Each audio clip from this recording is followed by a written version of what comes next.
ছোট থেকে আমি শাকলতা পাতা খেতে অনেক বেশি পছন্দ করি, কারণ আমি গ্রামে জন্মেছি, গ্রামে বড় হয়েছি। তার থেকেও বড় কথা, আমার মা আমাকে সেই অভ্যাসটা করিয়েছে। তাই আমিও চাই আমার ছেলের মধ্যে সেই অভ্যাসটা থাকুক। কিন্তু ছেলেকে নিয়ে না যতটা সমস্যা, তার থেকে বেশি বড় সমস্যা ছেলের বাপ, কারণ সে তো আম্বানির বংশধর, সে শাক খায় কিভাবে? তাই তার জন্য এত মাথা কাটিয়ে আমার শাক রাঁধতে হয়। ফ্ল্যাশব্যাক। এভরিওয়ান, সবাইকে নমস্কার, আদাব। নতুন আরেকটা ভিডিওতে সবাইকে জানাই অনেক অনেক স্বাগত। আমি জানি আমার পরিবারের মতো বাকি সবার পরিবারেও শাক না খাওয়া পাবলিক কম বেশি আছে। আজকের এই রেসিপি ফলো করে একবার শাক রান্না করে দেখবেন, দেখবেন যারা শাক খায় না বলে মুখ বেঁকিয়ে থাকে তারাও কিন্তু চেয়ে চেয়ে খাবে আর হাত চেটে পুটে খাবে। আজকে যে রেসিপিটা শেয়ার করছি সেটার নাম হচ্ছে কলমি শাকের ঘন্ট। তো এই রেসিপিটা আপনি চাইলে গরম গরম ভাত দিয়েও খেতে পারবেন, আবার চাইলে রুটি বা পরোটা দিয়েও খেতে পারবেন। তো এখান থেকে আমি এক আটি কলমি শাক নিয়ে এসেছিলাম বাজার থেকে। সেখান থেকে কচি কচি আগা বা পাতা যেগুলোকে বলে সেগুলো সব বেছে বেছে নিলাম। এখন সেগুলোকে ভালো করে ধুয়ে পানি ঝরাতে দিব। ডাঁটাগুলো আমি সুন্দর করে ভাজি করে ফেলে ফেলবো। মধ্যবিত্ত পরিবার এক আটি শাক দিয়ে যদি 2-3 পদ রান্না করে না খায়, তাহলে কি আর তাকে মধ্যবিত্ত বলে বলুন? তারপরে এখানে কিছু বাদাম আমি তেল দিয়ে সুন্দর করে ভেজে নিচ্ছি। ভেজে আমি আধ ভাঙা করে রেখে দিয়েছি। তারপর আবার কড়াইতে দিয়ে দিলাম সামান্য পরিমাণ তেল, তারপরে দিয়ে দিলাম শুকনো মরিচ, তারপরে দিয়ে দিলাম পেঁয়াজ, তারপরে দিয়ে দিলাম রসুন থেতো করে রাখা, তারপর কাঁচামরিচ।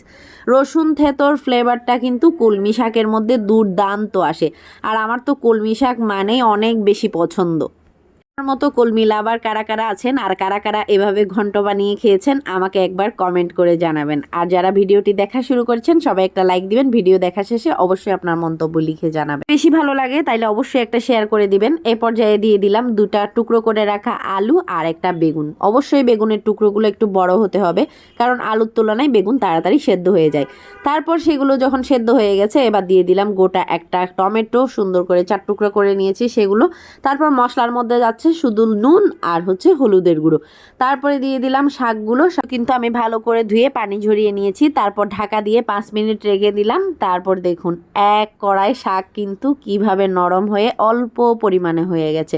তারপর শাকগুলোকে এপিট ওপিট করে সুন্দর করে নাড়াচাড়া করে দিচ্ছি। নাড়াচাড়া করে দিয়ে এবার আবারও একটু ঢাকা দিয়ে দিব, যেন আর একটু শাক ভালো করে নরম হয়ে যায়। পাতাগুলোকে আমি কিন্তু কুচোইনি, আপনারা চাইলে কুচোতে পারেন, তবে আমি মনে করছি কুচোনোর কোনো দরকার নেই, সময় নষ্ট ছাড়া। তারপর এই যে দেখুন আরেকটু উল্টে পাল্টে দেওয়ার পর কিভাবে নরম সফট হয়ে গেছে। জানেন তো আমাদের বাড়িতে আগে শাক না খাওয়ার জন্য কিভাবে গড়িমসি করতো, খাবার টেবিলে শাক দেখলেই মুখ বেঁকিয়ে থাকতো, মানে মনে হতো যেন তাদের ধরে কেউ মেরেছে, এই একটা অবস্থা। এখন এভাবে রান্না করে খাওয়ানোর পর আমার আর বলতে হয় না শাক নিয়ে এসো, তারা নিজে থেকেই শাক নিয়ে আসে। যাই হোক, রান্না কিন্তু শেষ পর্যায়ে। এবার দিয়ে দিলাম বাটিতে আধ ভাঙা করে রাখা বাদামগুলো, তারপর উপর থেকে দিয়ে দিলাম একটু নারকেল কোড়া। নারকেল কোড়াটা আপনাদের যাদের অ্যালার্জি আছে স্কিপ করতে পারেন, তবে চেষ্টা করবেন দেওয়ার। এই কলমি শাকের ঘন্টের অথেন্টিক টেস্ট পেতে কিন্তু আপনাকে নারকেল কোড়া আর আধ ভাঙা বাদামটা দিতে হবে। তারপরে দিয়ে দিলাম একটু চিনি, যেহেতু একটা শাকের তরকারি একটু ঝাল একটু মিষ্টি হলে আমার মনে হয় বেশি ভালো লাগে।